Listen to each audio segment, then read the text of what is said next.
La historia de Colombia, y eso es increíble decirlo, que en el siglo XXI vimos a la primera mujer directora de Coldeportes, la debíamos haber tenido hace mucho tiempo atrás.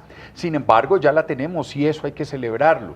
Ella es una paisa, nació en Medellín, después vivió en Bogotá, pero se quedó en Cali, con el corazón cale. Incluso no es hino de isla, no es hino de isla vos. Es una maravilla tener con nosotros a Clara Luz Roldán, directora nacional de Coldeportes, para Conversemos Bogotá.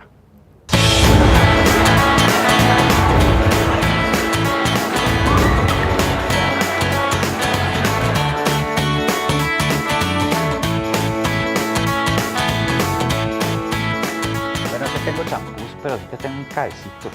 Ay, qué dicha, pero por supuesto un saludo a Mauricio al Cuadrado. Y sí, como tú lo decías, Mauricio, tardó Coldeportes en por fin darle la oportunidad, y eso se lo tenemos que agradecer al doctor Juan Manuel Santos, que por primera vez le da la oportunidad a una mujer de regir los destinos del deporte. Pero es como el ámbito deportivo, ¿no? Se ve mucho y yo hago mucho énfasis en ello porque inclusive estoy dictando unos diplomados de la mujer en la dirigencia deportiva, porque en toda parte son 50 hombres y yo. El deporte es en la dirigencia. En la dirigencia, más sí, sí. no en el deporte. Por supuesto, aquí porque, ¡ay, qué rico! Hay azúcar y hay cremita. Sí, es cremita y de todo bueno, esto. aquí... Usted despierta Bogotá, está muy sabroso. No, deje verá. Me faltó el pan de bono, mira, Mira, si deje verá que ahorita viene el pan de bono. Ay, me faltó el pan de bono. Bueno, pero empecemos a conocer a Clara Luz, porque tenemos que irnos poco a poco para conocer su trayectoria, que no es una trayectoria ganada en una rifa, ¿no? Esto es una trayectoria larga, y empecemos en ese momento de la vida que, como usted nos decía, nació en Medellín, y recordemos aquellas épocas. Mire estas imágenes que tenemos, Clara Luz Roldán, de quiénes son las personas que finalmente, ahí está, que la vieron a usted, que crecieron, era su abuela, ¿no? La abuela muy importante. Mi madre. Su madre, muy importante. Mi madre y mi padre. Su madre y su padre, sí.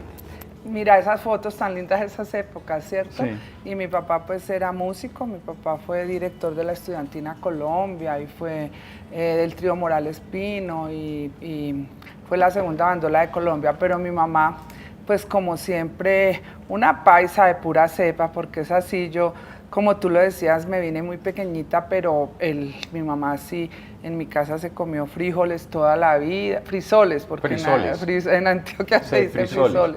Y sabe que hasta oí alguna vez la palabra frísoles. Y lo oí frisoles, frijoles. Y es el paisa el que lo dice mucho. Pero y bueno, obviamente la arepa con chicharrón y la mazamorra, todo eso era de mi casa tradicional. Pero su mamá, hay que remontarnos en una época en la que su mamá y su papá, y esta es una historia que usted ha comentado, no es una historia pues que estemos, digamos, violando la intimidad, se separaron rápidamente y su mamá queda sola. Su papá, la segunda bandola de Colombia, exactamente, que tocó en varios grupos musicales, toma otra vida. En ese momento no era fácil para una mujer quedarse sola. Y de ahí viene una fuerza muy grande, ¿no? Que le imprimió a usted y a los hijos pues, de ella, ¿no? Sí, definitivamente mi mamá fue un ejemplo a seguir, mi mamá fue para mí mi referente.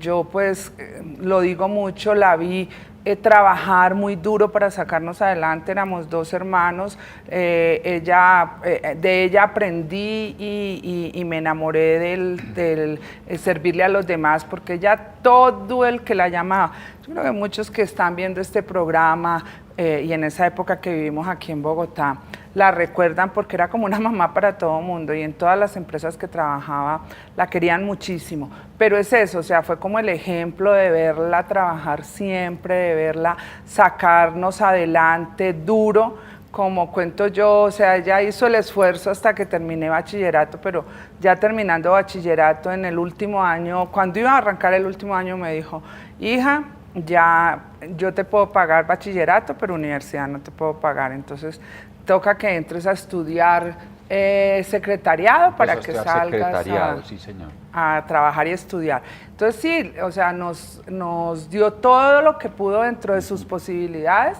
pero también fue una mujer muy visionaria Sí, y que... y empecemos a mirar su niñez, porque su niñez fue en eso, que usted decía, viendo a una mujer que trabajaba, que luchaba por la familia, que la sacaba adelante, ahí está usted pequeñita, aprendiendo a montar a caballo, y usted se pasa con su familia de vivir de Medellín y llega a Bogotá, y aquí empieza a estudiar también en Bogotá, en un primer momento, ¿no? Bueno, qué lindas esas fotos. Esas fotos son en el Parque El Bosque en Medellín. Yo estuve en Medellín hasta los 6 años, inclusive alcancé a estudiar, estaba en el colegio, en el Instituto del Poblado en Medellín, cuando a mi mamá le ofrecen un cargo aquí en Bogotá, en una empresa que ya no existe, y la traen como gerente de esa empresa. Y a partir de ahí, de los 6, 7 años, llego yo a Bogotá, o sea que yo hice aquí en Bogotá toda mi primaria y todo mi bachillerato. Exacto. Y ya después ustedes se van, ya usted se casa y se va para Cali, y llega a Cali embarazada, ¿cierto? De su primera hija.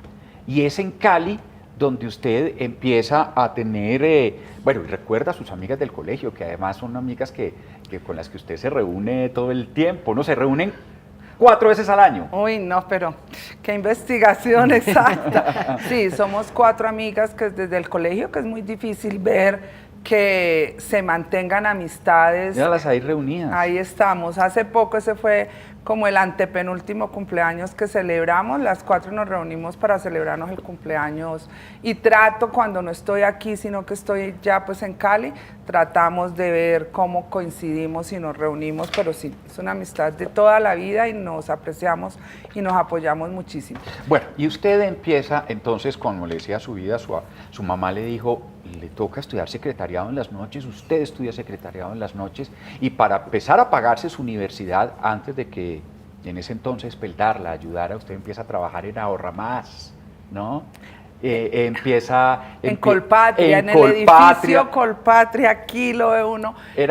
Bueno, esta es cuando era secretaria de la gerencia en Peldar. En Peldar, correcto, ahí era secretaria de la gerencia en Peldar. Pero usted decía, mire, en Colpatria el teléfono no sonaba, y ahí fue cuando yo estudié. ¿Sus primeros negocios? Ese fue una empresa que tuvimos en Cali, que se llamaba Secon Arquitectos, una época en la que éramos distribuidores directos de una multinacional de todo lo que eran temas de decoración, pero una época dura que vivió Cali, que todos recordamos, muy lamentable, en la que esa economía ficticia existió, y entonces llegaban y compraban todo lo habido en un minuto. Cuando eso empezó a bajar, pues esas empresas empezaron de igual a caer. Sí, yo estoy haciendo todo ese recorrido para que entendamos quién es la figura que hoy está en Coldeportes y la fuerza que hoy tiene. Y usted también llega, su madre quedó pronto como la cabeza de una familia, y usted también queda pronto como la cabeza de su familia, porque pues finalmente la relación pues con su pareja se separan por diferentes circunstancias en la vida, y empieza con sus hijos, ¿no? Y aquí vemos a sus hijos y cómo usted empieza ahí embarazada, ¿no? Ahí embarazada cuando recién llega a Cali. Sí. Bueno, yo, como tú lo dices, en Bogotá salgo a trabajar para poderme pagar mis estudios en la noche, pero me caso, recién salí del colegio, y al papá de Claudia lo trasladan, porque era una multinacional, lo traslada para el Valle del Cauca. Ahí llego yo al Valle del Cauca en embarazo de mi hija. Me doy cuenta que estoy en embarazo en el avión, porque parecía pues como que en la vida hubiera montado en un avión, no salí del baño, me dio la maluquera, el mareo, entonces ahí me di cuenta, pues no me di cuenta, pero ahí, a partir de ahí empecé la sospecha. La sospecha. Esto está raro. Entonces llegué a una ciudad maravillosa, llegué a Cali, una ciudad que en ese momento le decían la ciudad cívica de Colombia, porque era súper ordenada, linda, limpia. Hacíamos la fila para coger el bus. Yo no lo recuerdo porque yo la visité un par de veces y veía a la gente haciendo fila, y yo decía, no puede ser, ¿esto existe? No, pues yo el primer día, imagínense en que me voy haciendo, pues de Bogotá, ese caos, ese desorden que había en Bogotá. Entonces yo me voy haciendo, me acuerdo mucho en la 13, como con Quinta, en el centro de Cali, y me voy haciendo adelante, pues porque hay paraderos además. cuando todo el mundo, haga fila, y yo, ¿cuál fila? ¿Qué está en la fila? Y yo, ay Dios mío bendito, aquí cuando en la vida se había hecho una fila. Bueno, pero entonces en Cali, y entramos rápido en lo que empieza a ser su vida pública, porque usted empieza, bueno, fue en algún momento concejal de Cali, ahí está en el momento en que estaba siendo concejal de Cali, pero luego, después, usted termina siendo o quiso lanzarse a la alcaldía de Cali por en ese entonces el alcalde ganador Guerrero, ¿no? Sí. La nombra secretaria de Deportes de Cali y luego fue secretaria de Deportes del Valle. Correcto. Si yo llego a Cali, me enamoro de ese Valle del Cauca, de esa ciudad maravillosa, y efectivamente soy activista estudiantil. Empiezo a hacer de cero mi universidad, porque yo estudiaba acá en la Universidad Militar, pero la Universidad Militar no había sacado su primer promoción, entonces no me valieron los 2 o 3 semestres que llevaba acá. Entonces me tocó arrancar de cero en Cali, o sea que yo hice toda mi universidad en Cali, y ahí empecé a ser activista estudiantil, de las del paro, de las de todo. Yo era la representante de los estudiantes al Consejo Académico, la presidenta del Consejo Estudiantil. Entonces ahí empiezo a involucrarme con este tema de lo social, de la lucha por las comunidades. Una vez salgo de mi carrera, yo trabajaba con la empresa privada, con Peldar. Entonces mis compañeros empiezan a invitarme a que fuera a escuchar políticamente a un candidato. Y yo, no, a mí eso no, una cosa es la actividad estudiantil, otra es la parte política, a mí eso no me gusta. Pero me convencen un día y esa convencida quedó para siempre. Entonces de ahí empecé ese trabajo social, empecé a ocupar cargos públicos en los que gracias a Dios me ha ido muy bien, siempre con mucha mirada en el trabajo social, porque como les digo, desde el colegio yo era también la representante en el colegio, éramos las que recogíamos la cuota para la excursión, entonces como que el liderazgo va innato, claro, como que uno se empieza a mostrar. Pero ahí fue donde se empezó a meter con el deporte. Ajá, claro, entonces ahí era donde yo iba, soy concejal y empiezo a conocer la transformación y el impacto social que tiene el deporte en una sociedad. Y me empiezo a acercar y me empiezo a dar cuenta que los niños necesitamos tenerlos en parques con monitores, que la actividad física es necesidad de impulsarla. Solo conociendo y viviendo en los barrios lo que está pasando es que uno realmente puede transformar y puede aportar a una sociedad. Entonces de ahí me enamoro del deporte y como tú lo dices, Rodrigo Guerrero, después de que yo me retiro de alcalde para apoyarlo a él, me nombra la primer secretaria de Deportes de Cali, porque también fui la primer mujer secretaria de Deportes de Cali. Director, entonces ese recorrido que hace Mauricio, no es un mito urbano que usted era líder comunal y usted cogía afiches, se iba a los postes y los pegaba como uno ve a los líderes comunales y todo, sino que usted estaba metida ahí. No es un mito urbano. Yo fui presidenta de la Junta de Acción Comunal de mi barrio. Ajá. Yo tengo todo el recorrido desde saber, por eso me identifico tanto con las comunidades, por eso sé lo que sufre un presidente de Junta de Acción Comunal cuando a uno lo elige el barrio y empieza a pedirle y uno a tocar puertas en la administración municipal porque ellos quieren que se arregle el parque, porque ellos quieren que tapemos el hueco, la comunidad. Y obviamente si te eligen es para que los representes, entonces empiece uno a tocar puertas en la administración y por un lado y por el otro. Por eso yo en todos los cargos públicos que estoy, siempre atiendo mucho la representación de las comunidades, porque uno no puede atender a todo el mundo, pero quien elige, los comuneros, los comunales, aquí se llaman ediles, son elegidos para trabajar por sus comunidades. Entonces ahí empiezo yo mucho el trabajo comunitario. Pero bueno, entonces finalmente usted llega a Coldeportes y llega en un momento en el que ya viene un trabajo muy grande detrás. Tan grande es que miren los éxitos deportivos que hemos tenido en los diferentes certámenes y en los diferentes deportes, sobre todo en los que tiene la mano Coldeportes, que ciclismo, bolivariano, atletismo, claro. No, en todas las, exactamente, en el BMX, en fin. Y porque eso lo tiene claro, finalmente alguien le dio continuidad y lo tiene claro. Esto no es que llega un dirigente deportivo y ya solo de la nada, sin tener un respaldo, saca adelante Correcto. a unos deportistas, ¿no? No, miren, en eso tienes toda la razón. Yo creo que lo mejor o lo más importante que puede tener un dirigente en cualquier sector, no solo en el deporte, es llegar a apoyar lo bien que se están haciendo y las cosas buenas que están haciendo y fortalecer las que de pronto haya que redireccionar e implementar lo nuevo que él considere, pero sin quitar lo que se está haciendo bien. Yo tengo que reconocerle a todos los técnicos de Coldeportes. Mire, Coldeportes es una entidad eminentemente técnica. La Dirección de Posicionamiento y Liderazgo Deportivo, que es la que saca a los grandes campeones, son unos profesionales que llevan años con estas 8 medallas olímpicas de Río y las 8 medallas olímpicas de Londres no se sacaron si no hubiera un trabajo de hace 10, 12 años que se ha venido fraguando y que se intensificó estos últimos 7 años, 8 con este que cumple esta administración, en darle los recursos al deporte que necesita. Y este es un trabajo de Coldeportes, del Comité Olímpico Colombiano y de las federaciones. Es un trabajo que se hace conjuntamente y que eso ha llevado a tener los logros que hoy tenemos. Pero había cosas que había que mejorar, había temas en los que una mirada social, la mirada de la mujer en fortalecer y mejorar los incentivos para los deportistas. Yo hay algo que digo y es, el deportista, el trabajo del deportista es ese. Así como ustedes son comunicadores sociales, yo tengo la dirección de Coldeportes, el trabajo del deportista es ese, entrenar 8 horas diarias. Sí. Y si ese deportista no tiene un ingreso mensual, yo como entreno tranquilo si no tengo con qué pagar los servicios, si no tengo con qué mercar en la casa. Claro.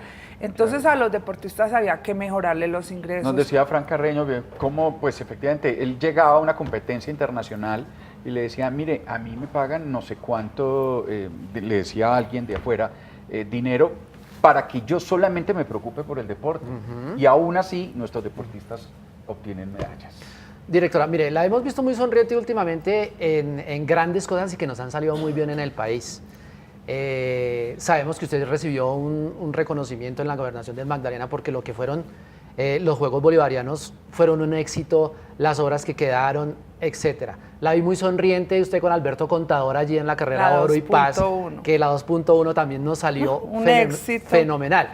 Y así pues podemos hablar de muchos logros, pero yo quiero preguntarle, ¿cuál ha sido la piedra en el zapato? ¿Qué es lo que le ha dolido, que no se ha podido hacer y que todavía se debe hacer? A ver, hay 2 programas que creamos nosotros cuando llegamos, pues básicamente, digo nosotros, es la directora de posicionamiento, Ana Milena Orozco y yo, y Daniela en Supérate. Son escuelas de iniciación y formación deportiva, que son algo que creé yo desde que fui secretaria de Deportes de Cali, que yo les decía definitivamente nuestra niñez y nuestra juventud tenemos que crearle una cultura de utilización del tiempo libre. Nosotros no podemos dejar que los niños lleguen a la casa y se nos peguen de los aparaticos o se vayan a las esquinas donde nos los están permeando y se nos los están llevando por mal camino. Entonces nos creamos el programa de que todos los parques, cuando yo creé el programa en Cali, salí con 450 monitores deportivos, no lejos de la casa, porque lo que hay que ponerles en el parque más cercano a la casa, monitor de baloncesto, de fútbol, de béisbol, de ajedrez, de partes de combate. Esos no son, los 100 niños que hay jugando fútbol no van a ser los James, pero de esos 100 hay uno que es el que el monitor detecta que tiene la actitud y la aptitud y nos lo pasa al otro programa que creamos, que son los Centros de Desarrollo Deportivo, donde cogemos el niño entre 13, 14 años a los 16, que es donde ya definitivamente lo coge la selección departamental, que es la selección Cundinamarca, la selección Bogotá o la selección Antioquia Valle, y ahí ya les cubre todo. Pero antes de los 16 años, nadie cubre esa parte de ponerles un entrenador, un fisioterapeuta, un médico deportólogo. Entonces creamos los sender, entonces de la escuela de formación, que también la creamos nosotros, pasan a los sender. Sabiendo todavía que nos falta mucho, porque todavía escucho deportistas que a veces van pidiendo 200 pesos para el bus para poder ir a entrenar ahora en la mañana, ¿no? Y tiene que ir a trabajar y por la noche vuelve otra vez los otros 200 o más, o 500 o 600. Los 200 es para completar, pues porque 200 pues no vale un bus, lo sé perfectamente. Pero todavía falta eso, ¿no? Todavía nos falta muchísimo. Ese es el programa que les digo que creamos. El sender es el que coge el muchacho que no tiene recursos, porque los senders están en el Urabá antioqueño, en Necoclí, lo tenemos en Tumaco, lo tenemos en Buenaventura. Está también en las grandes ciudades, donde estamos detectando esos talentos que no tienen un medio económico y los metemos a un programa que se llama Talentos Deportivos, donde tratamos de sufragarle los mayores gastos que tengan. ¿Y está funcionando? Claro, entonces, ¿qué dicen? Pues, ¿cuál es mi mayor? Pues que este año el presupuesto nuestro pues fue un poco apretado, el de ustedes han escuchado, entonces lo tengo solo proyectado hasta agosto, estoy esperando conseguir los recursos para dejarlo hasta diciembre y ojalá la persona que llegue lo siga, porque es lo que les digo, algo en que yo vengo insistiendo mucho a los gobernantes, a todos, a los alcaldes, gobernadores, al presidente que vayamos a elegir, que sigan con las cosas buenas. Supérate es un programa que no se puede acabar, que lo creó esta administración, pero créanme que ahí están las futuras medallistas olímpicas, ahí está la futura Marianita Pajón, ahí está la futura Caterina Ibargüen, porque los futuros Juvergen, Oscar Figueroa, y ya los tenemos, porque tan es así que para Olímpicos de la Juventud hay como 15 muchachos que salen de Supérate y ya van para Olímpicos de la Juventud. Usted me tiene muy ofendido creyendo que nosotros no le teníamos pan de bono. Ay, me tiene muy ofendido. No, qué belleza. No, es que la que debía haber traído el pan de bono era yo. Muy ofendido. La pena fue porque yo, uy, no. ¿Y el de ustedes? No, porque que nos tenemos que engordar más todos. Más cafecito. ¿Este es el suyo? Sí. Usted hace cuentas y todo con medallas que quisiera o sobre todo deportistas que vienen y a los cuales ustedes les tienen una fe en especial. ¿A qué deporte le tiene fe en especial? Claro, nosotros hacemos cuentas todos los días, porque, miren, ser la potencia deportiva continental, pues no se imaginan las cuentas que hice y el susto mío en los Olímpicos de Río. Ustedes saben la responsabilidad. Si nosotros hubiéramos ganado una medalla menos, o sea, yo sé que las 8 medallas no fueron mías, pues con tan poco tiempo son como les decía ahora, toda una parte técnica. Pero si yo hubiera sacado uno menos, era mía. Si se hubiera sacado una medalla menos, ahí sí la culpa hubiera sido mío. Igual en todos los grandes eventos, acabamos de pasar bolivarianos con un éxito absoluto deportivo, porque pues ni hablar de lo que fue la organización, pero nosotros nos medimos en lo deportivo. Ahora que vamos para centroamericanos, la meta nuestra es quedar de segundos, ese es nuestro sueño. Recuerden que en los últimos quedamos de terceros, quedó primero. Ahora competimos con 2 países muy fuertes que son Cuba y México. En los pasados quedó Cuba primero, México segundo y Colombia de tercero, pero México fue sede. Eso nos da una gran ventaja porque como sede nosotros tenemos derecho propio para todos los deportes y tenemos un mínimo de deportistas, o sea, nosotros vamos con mayor participación. Además que créanme que esas graderías llenas de colombianos haciéndole barra y haciéndole fuerza a sus equipos da mucha energía y logra obtener muchas medallas. Entonces nosotros las cuentas son, y tenemos deporte por deporte, hacemos las cuentas y miramos. Nosotros cuando llegamos a un evento estamos con las medallas proyectadas y por dar un ejemplo, en bolivarianos nosotros contábamos con las medallas de oro que se nos van porque o llegan un poco lesionados o no había la suerte, pero nosotros desde el primer día estamos, hoy tenemos 2 medallas de oro, una de plata, o sea, antes de empezar el día y el evento nosotros tenemos ya la proyección. Y no, estamos trabajando, seguimos en los deportes prioritarios que siguen siendo pesas, ciclismo, atletismo, judo y lucha. Esos son los deportes prioritarios para nosotros y pesas.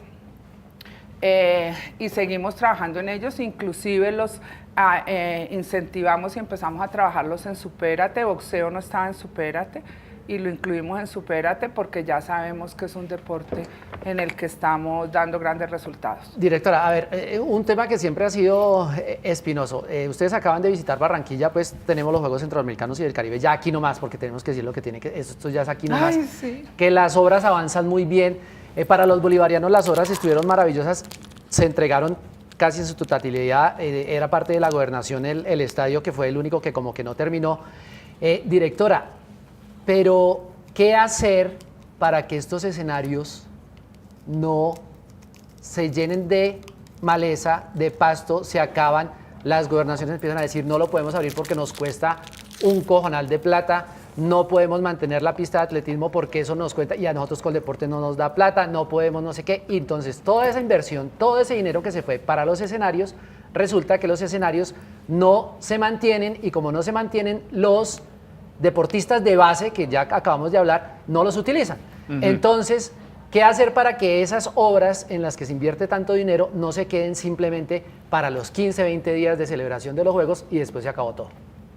Bueno, en eso tienen toda la razón. En Santa Marta hicimos mucho énfasis durante el tiempo que estábamos haciendo los Juegos porque ustedes vieron las obras tan espectaculares y la infraestructura que le quedó a Santa Marta. Algo en que estamos trabajando el presidente del Comité Olímpico, el doctor Baltasar y yo, es en llevar grandes eventos internacionales de un deporte, por decir ahora, o los nacionales. Recuerden que todos los deportes tienen ciclo y el ciclo empieza con los nacionales, el nacional de atletismo, el interclubes. Entonces estamos animando a las federaciones a que nos hagan los eventos en Santa Marta, que utilicemos esos escenarios, que busquemos que un complejo acuático que acaba de quedarle a Santa Marta, pues no quede allá cerrado. Pero en eso... Les cuento que yo, que fui secretaria del deporte en Cali, viví la angustia de saber que el mantenimiento del solo Pascual Guerrero, que eso estoy hablando desde hace 4 años, costaba 1.000 millones de pesos al año, el mantenimiento. Y los equipos no tienen con qué pagarlo, o sea, uno les alquila, pero eso no, por lo que uno le alquila al Cali y al América, el estadio no le da ni el 20% de lo que cuesta sostener el estadio y así todos los escenarios. Yo pagaba, me acuerdo mucho, en esa época 5.000 millones de pesos al año en servicios públicos. Que 5.000 millones invertidos en escuelas de formación es tener 300 monitores trabajando todo el año. Entonces yo sí vengo diciendo, y en esto aprovecho la oportunidad para decir que una idea del presidente que creo que es excelente y cerraría con broche de oro el capítulo del deporte es el Ministerio del Deporte. Y yo creo y considero que el deporte debe tener unos recursos de destinación específica. Inclusive dentro del Sistema General de Participación, el deporte ya está calificado como gasto social. Y dentro del Sistema General de Participaciones hay un rubro que es para promoción y prevención. ¿Qué mejor promoción y prevención que el deporte? Pero no solo el de alto rendimiento, la actividad física, ponerle los fisioterapeutas a los adultos mayores para que hagan esa gimnasia. Ustedes ven que los adultos mayores son los más juiciosos para estar en el parque a las 7 de la mañana haciendo ejercicios, pero lo hacen sin un profesional que los guíe. Sí. Y eso a la edad nuestra no es pararse a saltar y que alguien se pare adelante a irnos diciendo qué hacemos, no.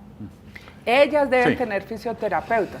Entonces, definitivamente el deporte requiere de unos recursos para poder destinar para el mantenimiento de esos escenarios y para todo lo demás. Pero la verdad es que sí es muy duro y son esfuerzos que tienen que hacer las administraciones, porque yo sé que Santa Marta y ahora Barranquilla quedan con las mejores infraestructuras deportivas del país. 8 de la mañana, 33 minutos, se nos acabó el tiempo. Muchísimas gracias. Ay, vea, pero se le va volando a Se uno va el volando, tiempo. sí. No, Y muchísimas eso que no la gracias. pusimos a bailar salsa famosa. Porque es Ah, una de las mejores ¿sí? Pero ¿cuál de famosas. los dos es el parejo? Él, porque yo bailo salsa. Ay, no, vos tenés cara de buen bailarín. Bueno, vas a ver que sí. Solo cara. No, muchas gracias. Supremamente agradable Callen a el este programa. tipo, quítenle el micrófono. No, es más, ya, se acabó, no quiero más. Muchas Despierta gracias. Bogotá. Despierta Gracias. Bogotá, muchas gracias. Directora, muchas gracias. Ya volvemos, tenemos más para compartir con ustedes. Gracias, Will.